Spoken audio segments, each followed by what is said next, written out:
마태복음 6장 19절에서 21절까지입니다. 너희를 위하여 보물을 땅에 쌓아두지 말라. 거기는 좀과 동록이 해하며 도둑이 구멍을 뚫고 도둑질하느니라. 오직 너희를 위하여 보물을 하늘에 쌓아두라. 거기는 좀이나 동록이 해하지 못하며 도둑이 구멍을 뚫지도 못하고 도둑질도 못하느니라. 내 보물이 있는 그곳에는 내 마음도 있느니라. 아멘. 살아계신 하나님의 말씀입니다. 할렐루야. 하나님 아버지와 예수 그리스도로부터 오는 은혜와 평강이 이 시간 여러분 가운데 함께 하시기를 주님의 이름으로 축원합니다. 오늘은 보물을 하늘에 쌓아라 라는 제목으로 말씀의 은혜를 나누겠습니다. 우리는 지난 시간까지 구제와 기도와 금식에 대한 그런 주님의 가르침을 다 살펴봤습니다. 너희는 구제와 기도와 금식을 할 때 어떤 자처럼 하지 말라는 거였죠? 외식하는 자처럼 하지 말고, 외식하다라는 게 연기하다라는 뜻에서 왔다 그랬잖아요. 그렇게 외식하는 자처럼 하지 말고 은밀한 중에 계신데 아버지께 해라. 그리하면 은밀한 중에 보시는 내 아버지께서 갚으실 것이다. 이렇게 말씀하신 거였거든요. 자, 아버지가 은밀한 중에 계시다는 것이 여러분 무슨 뜻이었습니까? 기억나십니까?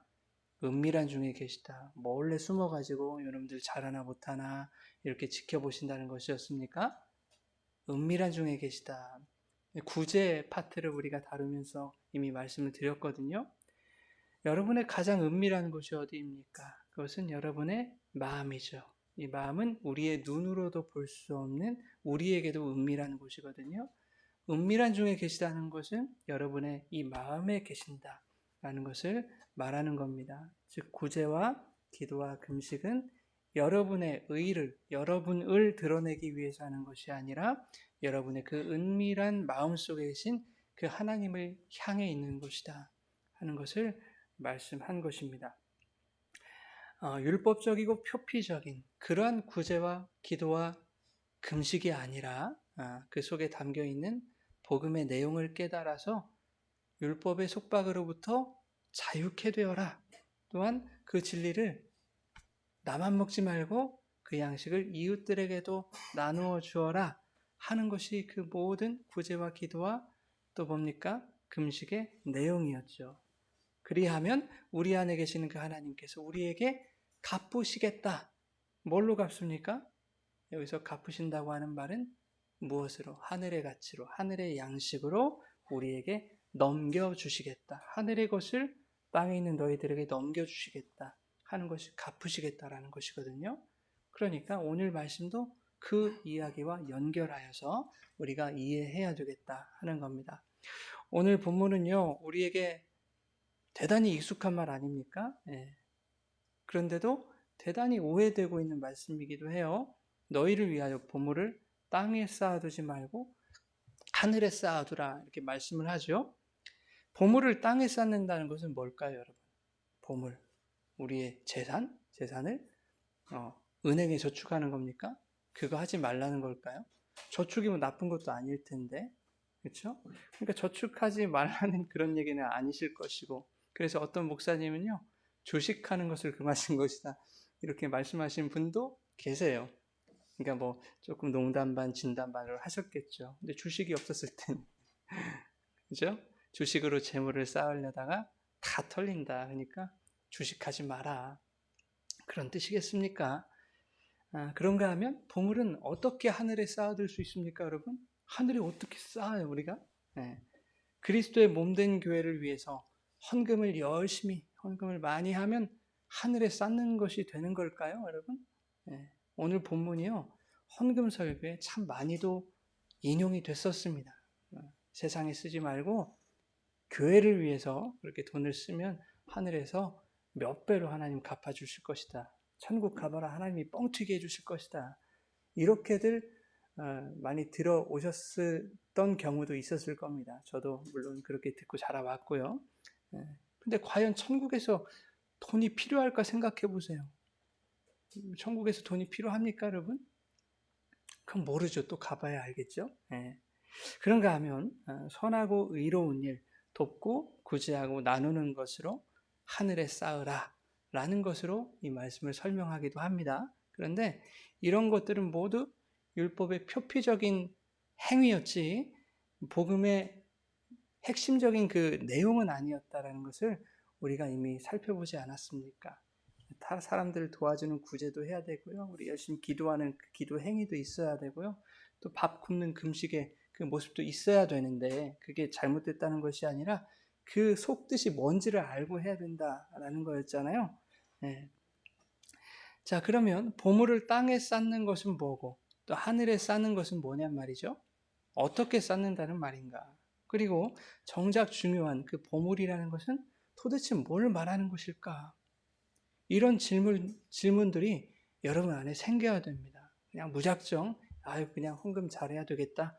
선한 일에 돈을 사용해야 되겠다. 그러면 하나님이 그래도 남들보다 복 더 내려주시겠지. 이렇게 생각한다면 그 사람은 주님이 너희들 외식하면 안 된다라고 그렇게 강조하셨던 그 외식을 하고 있는 겁니다. 연기를 하고 있었던 거라고요. 신앙생활 연기. 여러분 앞서 구제와 기도와 금식에서 주님은 바리새인들의 외식과 은밀한 중에 계신 그 하나님께 하는 것을 대조하고 있었거든요. 이 구도가 오늘 본문으로 계속 이어지고 있는 거예요. 그렇다면 외식하는 자들의 행위가 뭡니까? 그것이 바로 보물을 땅에 쌓는 것이다. 그리고 은밀한 중에 계신 하나님께 하는 것이 바로 하늘에 쌓는 것이 되는 것이다 하는 겁니다. 이제 그 의미를 우리가 살펴볼 겁니다. 자, 그러면 보물은 무엇이겠습니까? 은밀한 중에 계신 하나님께 하는 자들에게 갚으시겠다는 바로 그것이겠죠? 그들에게 넘겨주시겠다라고 하는 하늘의 가치, 하늘의 양식이 바로 보물이고 보화인 것이다. 우리가 생각하는 세상적인 가치 아니란 말입니다. 교회에 헌금 많이 하면 그 이상으로 더 많이 부풀려 주실 것이다 라는 그러한 세상의 가치로 이해하는 것은 완전히 틀린 것이다. 그러면 성경이 말하는 그 보물이 도대체 뭔지 우리가 좀 자세히 살펴보도록 하겠습니다. 마태복음 13장 44절 같이 한번 읽어볼까요? 시작.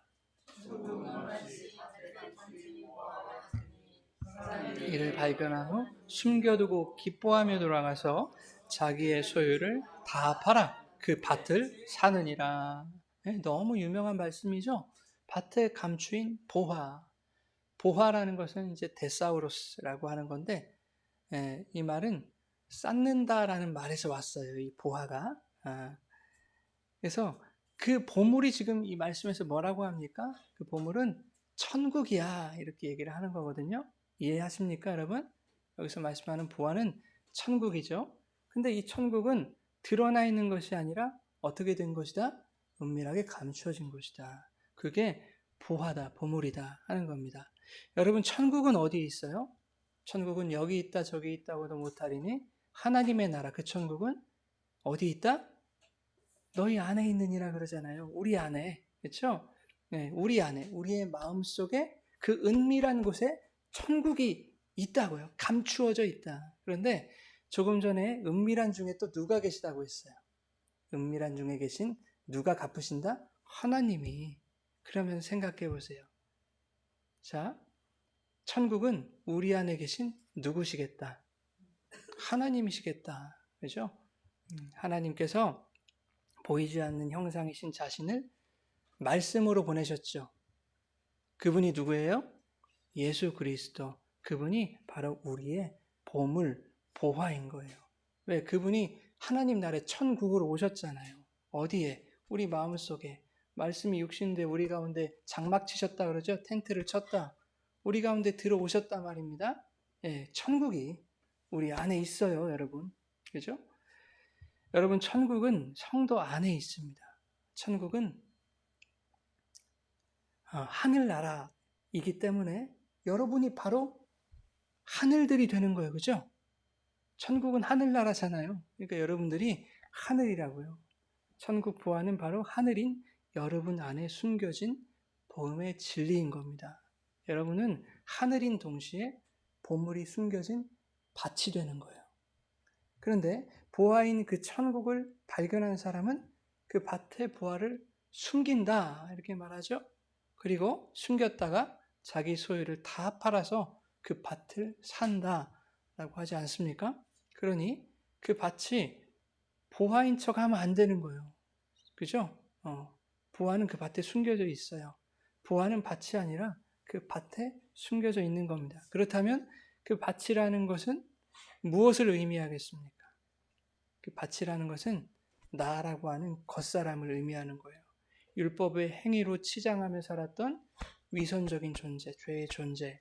그 위선과 외식을 다 팔아야 부활을 얻을 수 있다라는 말이 소유를 다 팔아서 밭을 산다라는 말씀의 의미인 겁니다. 사람들이 그러잖아요. 땅을 경작하고 밭을 일구는 그러한 땅적 노동을 통해서 인간들은 돈과 명성을 쌓습니다. 그렇듯이 성도라고 하는 자들이 예수를 믿는 신앙을 동원해서 땅적 가치를 추구하고 그 땅적인 가치를 확보하는 것으로 자신의 존재와 신앙적 의의를 드러내려고 한다면 그것이 바로 보물을 땅에 쌓는 것이다 하는 거예요. 그러한 땅적 가치가 삭제되는 곳에 진정한 보화가 있다는 겁니다. 그래서 고린도후서 4장 16절에 뭐라고 하냐면 우리의 겉사람은 낡아지나 우리의 속사람은 날마다 새로워진다 이렇게 말하거든요. 여러분 곤충이나 갑각류들을 보면 주기적으로 뭘 해요? 껍질을 벗죠. 탈피를 하죠. 근데 그 껍데기를 벗지 않으면 어떻게 돼요? 죽어요. 껍데기를 벗어야 그 속에서 새로운 생명으로 다시 태어나는 것처럼 성도도 다시 태어나야 돼요. 뭘 벗고? 껍데기. 그 껍데기 뭐냐면 길가밭, 돌짝밭, 가시덤불 이런 껍데기를 벗어버려야 보화가 심긴 좋은 땅으로 성도가 태어날 수 있다 하는 겁니다. 마가복음 10장에 부자 청년이 예수님께 질문해요. 선한 선생님이요. 어떻게 하면 무엇을 하면 영생을 얻을 수 있습니까? 그러니까 지금 이 청년은 영생을 얻는 것이 율법을 행하는 것에 달려있다라고 생각하고 질문을 한 거죠. 그래서 예수님 당신이 생각하는 영생 얻을 만한 그러한 선한 행위는 뭡니까? 이렇게 묻고 있는 것이거든요. 예수님의 대답은 이렇습니다. 어찌하여 나를 선하다고 일컫느냐? 하나님 한 분 외에는 선한 이가 없느니라. 이게 무슨 말이에요? 영생을 얻는 선한 행위라는 것은 인간 측에서는 나올 수 없는 것이다. 인간의 행위에서 나올 수 없는 것이다. 영생이라는 것은 유일한 선이신 하나님으로부터만 나온다라는 것입니다. 그래서 요한복음 17장 3절에 뭐라고 하냐면 영생이 뭐라고 합니까? 곧 유일하신 참 하나님, 그분을 아는 것이다 그래요. 영생은 하나님을 아는 거예요. 그리고 그가 보내신 자 예수 그리스도를 아는 것이라고 말씀합니다. 고린도후서 4장 말씀 우리 같이 한번 읽어볼까요? 시작.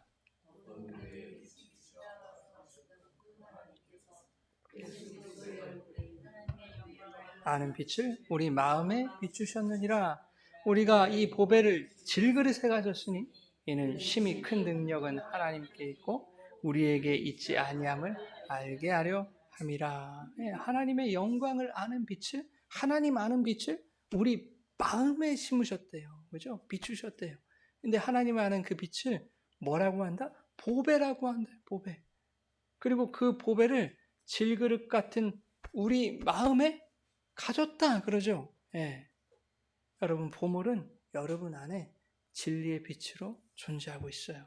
그러므로 보물을 하늘에 쌓는다고 하는 것은 하늘들인 성도 안에 이미 보화로 들어오신 천국, 그 예수 그리스도가 내 삶의 빛이요 생명의 근원임을 아는 것입니다. 깨닫는 거예요. 부자 청년 이야기로 돌아와서 마가복음 10장 19절에서 20절 우리 같이 한번 읽어보겠습니다. 안 남아 있나요? 10장 19절에서 20절 시작.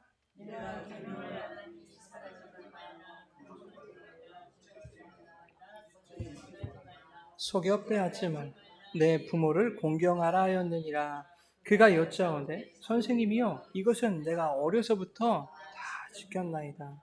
예, 부자 청년이 어떻게 하면 영생을 얻을 수 있냐고 이렇게 물어보자 예수님이 이렇게 대답하셨어요. 네가 계명을 알지 않냐? 살인하지 말고 간음하지 말고 도둑질하지 말고 거짓 증언하지 말아라. 그거 행하면 되는 거야. 그러자 청년이 뭐라고 해요? 어려서부터 이거 다 지켰습니다. 그래요. 예. 여러분, 예수님은 살인하지 말라, 간음하지 말라. 이것을 율법의 행위적 지침으로 말씀하신 것이 아니에요. 우리가 이제까지 산상수훈에서 쭉 살펴봤듯이 살인, 간음, 거짓 맹세하지 말라라는 이런 내용들은 모두 복음을 설명하는 것이었잖아요. 그죠? 하나만 예로 들어보면 그리스도께서 영단번에 화목제물이 되심으로 하나님과 너희를 화목케 하셨다. 그러니 더 이상 율법적인 희생제사 드리지 마라. 그게 살인하지 말라라는 그 율법이 품고 있는 복음의 진의였다고요. 그렇듯이 예수님은 부자 청년에게 그 율법 속에 있는 복음의 내용을 깨달아서 네가 율법으로부터 자유케 되어지면 그것이 바로 죄와 사망의 법에서 놓여 생명을 얻는 것이다, 영생 얻는 것이다 라는 것을 말씀하셨던 거예요. 그런데 부자 청년은 그것을 율법으로 이해했고 자신은 이미 어려서부터 다 행했다라고 말하고 있는 겁니다. 이것이 땅에 보물을 쌓는 겁니다. 그런데 예수님은 그러한 인간의 행위로부터 영생을 얻을 수 있다고 생각하고 열심히 율법을 행하는 그러한 가식과 거짓과 위선을 다 팔아야만 영생을 얻을 수 있다라고 말씀하신다고요. 뭐라고 하시냐면 내게 있는 것을 다 팔아서 가난한 자들에게 줘라. 그리하면 하늘에서 부하가 내게 있으리라. 이렇게 말씀하신다고요. 뭘 팔라는 거예요? 부자 청년한테 네가 가진 돈 다 팔라는 겁니까? 그런 얘기가 아니었다고요. 네가 다 했다고 그렇게 거드름 피고 있는 율법적인 행위, 그것을 팔라는 거였어요. 영생을 어떻게 얻냐라고 질문한 부자 청년에게 이렇게 하면 하늘에서 부하가 있을 거야 라고 대답하셨다는 것은 그 영생이 곧 부하라는 겁니다. 부하. 네 소유를 다 팔아서 가난한 자들에게 주라고 말씀하신 것은 가난한 자들을 물질로 구제를 해야 되겠지만 그런 표면적인 의미가 아니라 네가 부하로 여겼던 율법의 행위들을 다 비워내고 그거 다 제거하고 그 율법이 담고 있는 복음을 깨달아서 자유케 될 때 또한 가난한 자들, 즉 생명의 양식이 철실하게 필요한 그 이웃들에게 정확한 복음을 네가 흘려보낼 때 그것이 바로 소유를 다 팔아서 부하가 감추인 그 밭을 사는 것임을 주님이 말씀하고 있는 거예요. 그러므로 부하는 생명의 양식으로 주어지는 복음인 겁니다. 마태복음 12장 33절, 34절 우리 같이 읽겠습니다.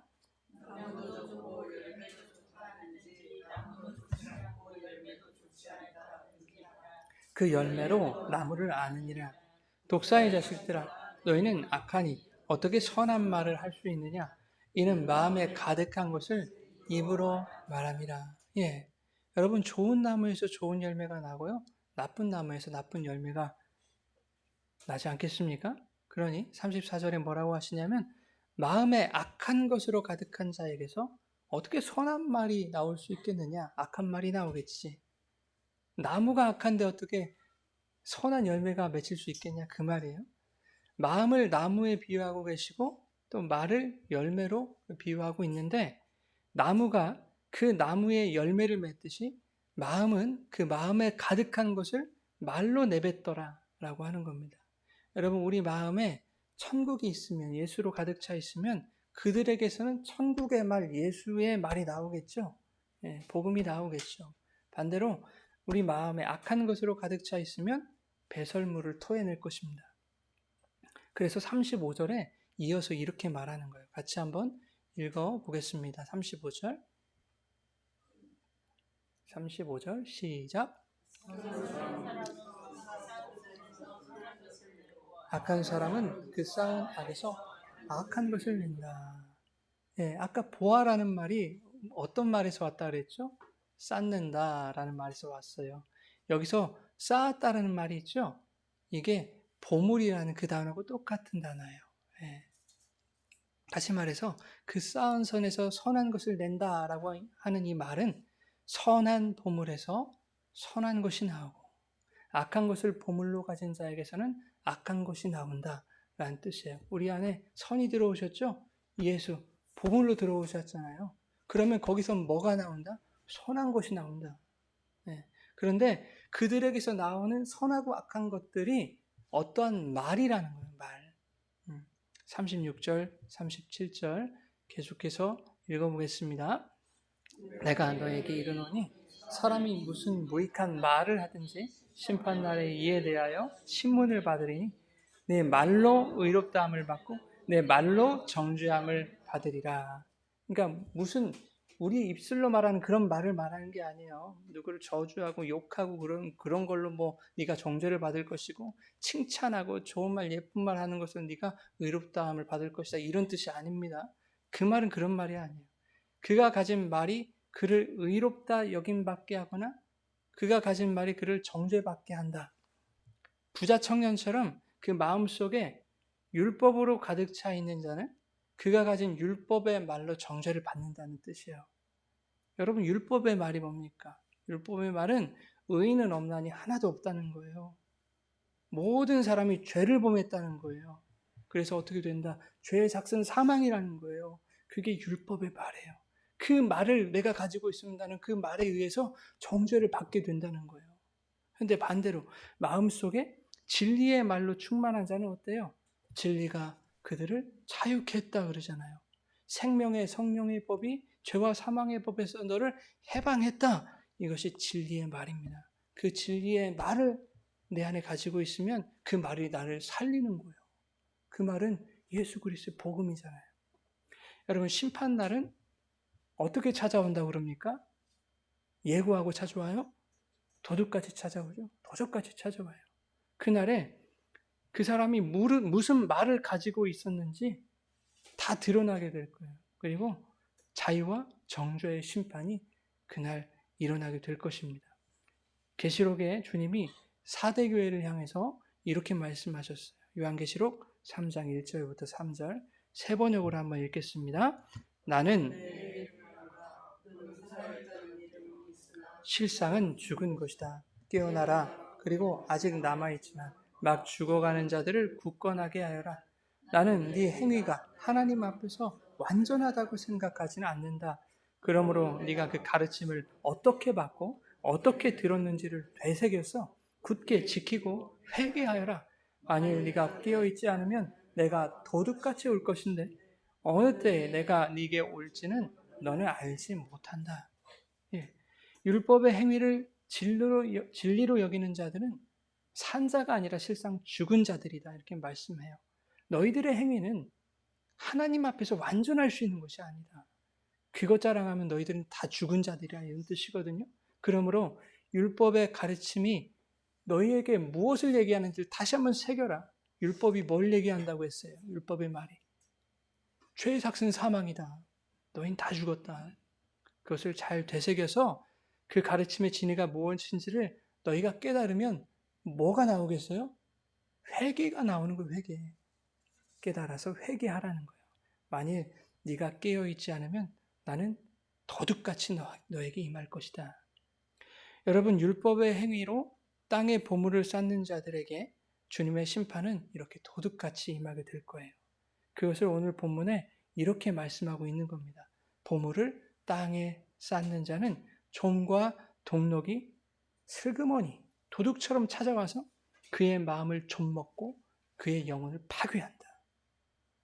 이게 오늘 말씀인 거예요.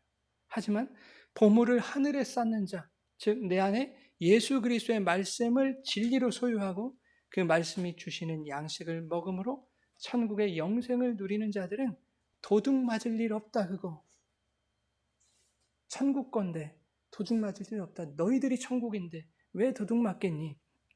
그날이 도둑같이 임하는 것은요, 깨어있지 않은 자들에게만 해당되는 거예요. 깨어있는 자들에게는 도둑처럼 임하지 않을 것이다 라고 성경이 말한다고요. 데살로니가전서 5장 4절입니다. 우리 같이 읽겠습니다. 형제자매 여러분, 도둑같이 덮치지는 않을 것입니다. 예, 어떤 이들에게는 도둑같이 덮치지 않을 거예요. 그러면 뭐 그 날을 예고하신다는 얘기인가? 그 날에 대해서 관심을 갖고 있는 그 자는 깨어있지 못한 자죠. 주님이 언제 오실지 그걸 의식하고 그것이 나의 관심사가 되면 그 율법에 매여 있는 거잖아요. 언제 오실지 모르니 나는 기름을 준비하는 삶을 사는 거. 그게 깨어있는 자잖아요. 그러니 언제 오시든 그게 무슨 상관이냔 말이에요. 자, 그러면 여러분 동록이라는 게 뭡니까? 동록. 문자적으로 보면 구리 같은 금속에 녹색 때가 끼는 거잖아요. 녹청이라고 그러던데. 예, 그런데 성경의 언어는 완전히 다른 의미예요. 동록은 그런 게 아니에요. 동록이라고 번역된 브로시스라고 하는 이 단어는요. 먹는 것, 음식, 먹는 행위 이런 뜻입니다. 동록은 먹는 거예요. 먹는 것, 음식. 이 단어가 요한복음 6장에 이렇게 쓰였습니다. 27절과 55절 시작. 양식을 위하여 하라. 이 양식은 인자가 너희에게 주리니 인자는 아버지 하나님께서 인치신 자니라. 내 살은 참된 양식이요 내 피는 참된 음료로다. 여기서 브로시스, 동록이라고 번역된 그 단어가 뭘까요? 27절 55절 양식입니다. 양식. 먹을 거잖아요. 그죠? 동록이 양식이라니까요. 네. 즉 본문이 동록이 해야 한다라는 말로 설명하려는 것은 너희가 무엇을 먹느냐에 따라서 그 먹는 그것이 그 사람을 해하거나 해하지 못한다라는 것을 설명하시려는 거예요. 보물을 땅에 쌓는 자들은 악한 말, 율법의 말을 양식으로 먹는 자들이고 그들이 먹는 그 양식이 그들을 해한다. 그런 말입니다. 여기서 동록이 해한다. 이 말에서 해하다. 아파니조라는 말이거든요. 해하다. 지난주에 금식을 우리가 나눌 때 금식에 대한 말씀에서 사람에게 보이려고 얼굴을 흉하게 한다라는 말씀이 있었단 말이에요. 여기서 흉하게 하다라고 번역한 말과 이 해하다라는 말이 똑같은 말이에요. 네. 잘못된 금식, 하늘 양식 먹지 않고 율법을 양식으로 취하는 그 금식이 그 사람을 해친다. 그게 흉하게 하다라는 거였잖아요. 네. 그와 동일한 말씀이 오늘 본문에서 또 반복되고 있는 겁니다. 그가 먹는 그 양식이 그를 해치거나 혹은 그를 살리거나 그것을 동록으로 설명하고 계시더라. 자, 이사야 51장 8절 같이 한번 읽겠습니다. 시작.